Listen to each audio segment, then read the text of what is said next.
The year is 1900. You are a sponge diver, more than 150 feet below the surface in a treacherous stretch of the Aegean Sea. A violent storm has blown your boat off course, forcing you to take shelter near the remote island of Antikythera. When the storm breaks, you descend into the cold abyss. But the seabed here is different. It's littered with bodies. Your blood runs cold until you realize they aren't human. They are statues. Dozens of them, scattered across the seafloor like fallen gods. You have stumbled upon a graveyard of treasure, a Roman vessel that met its end 2,000 years ago. You will bring its wonders to the surface marble sculptures, jewelry, and glassware. But amongst the priceless art, there is one object your crew will salvage that will be mostly ignored. A corroded lump of bronze and wood about the size of a large dictionary. It looks like nothing. A piece of rock, a fossilized deck timber. It will sit in a museum for 2 years, overshadowed by the magnificent statues it was found with. No one knows that this ugly, unassuming lump is the single most important object ever recovered from the ancient world. An object that will shatter our understanding of history because it holds a secret that is utterly impossible. It is a machine. A machine with a level of technological sophistication that shouldn't have existed for another 1,400 years. The story begins with Captain Demetrios Kontos and his crew of sponge divers from the Greek island of Symi. They were tough men doing a dangerous job, but nothing could have prepared them for what they found in that deep water off the coast of Antikythera. The discovery of the shipwreck immediately became a sensation. The Greek government, along with the divers, launched the world's first major underwater archaeological expedition. For nearly a year, they battled the depths, recovering a breathtaking hoard of classical treasures.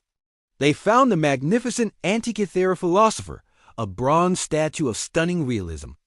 They found intricate glassware, ceramic jars, and coins that allowed historians to date the shipwreck to around 65 BC. It was a treasure trove, a perfect snapshot of a luxury Roman cargo ship. Likely sailing from Asia Minor towards Rome, the ship was filled with plundered Greek art to furnish the villas of wealthy Roman elites. And amidst all this splendor was the lump. It was categorized, boxed up, and sent to the National Archaeological Museum in Athens, where it was placed in storage. The art was the prize. The corroded rock was just a curiosity. For 2 years, the object that would rewrite history sat in the dark, its secrets locked away by 2 millennia of calcification. But in May of 1902, the secret began to break free. Left to dry in the museum, the corroded mass suddenly split apart under its own internal pressures. An archaeologist named Valerio Stay was walking past the storage crate when he noticed the fracture. He peered inside and saw something that made his heart stop. Peeking from the cracked rock was the unmistakable, precision-cut form of a gear wheel. It was impossible. Everyone knew that gears of this complexity were a product of the great astronomical clocks of the 14th century. For the next 50 years, the object remained an enigma, too complex for the tools of the time. It wasn't until the 1970s that a historian from Yale, Derek J. DeSola-Price, used X-ray and gamma-ray imaging to get the first real look inside. What he saw was a labyrinth of interlocking parts. He counted at least 30 gears, all meticulously hand-cut from bronze, interconnected in a system of breathtaking complexity. His research confirmed it. This was an ancient Greek device. But what did it do? The real breakthrough came at the dawn of the 21st century.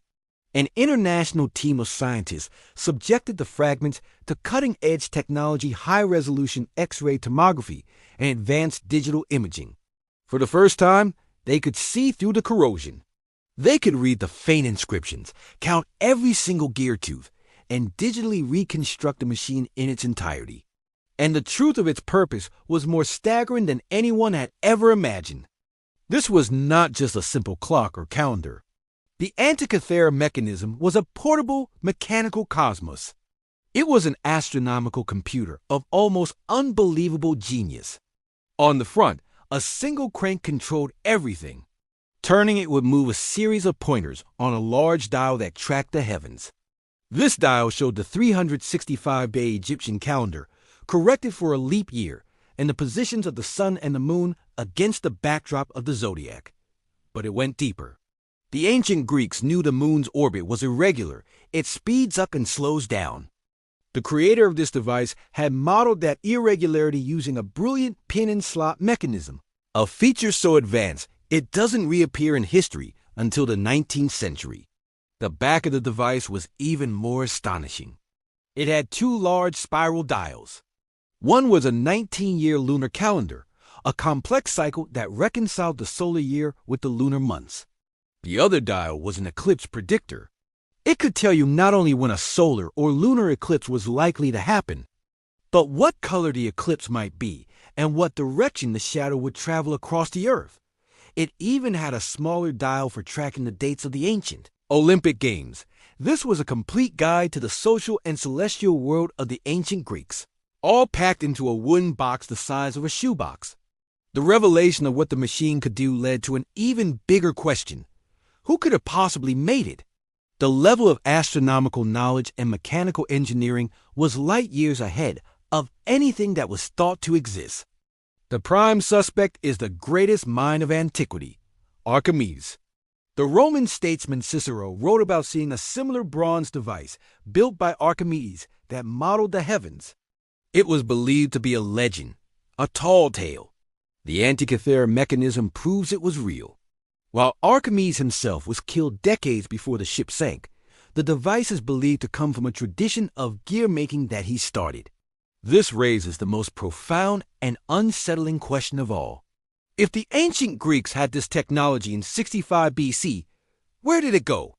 Why did this entire branch of mechanical knowledge seemingly vanish from the planet for 1,400 years?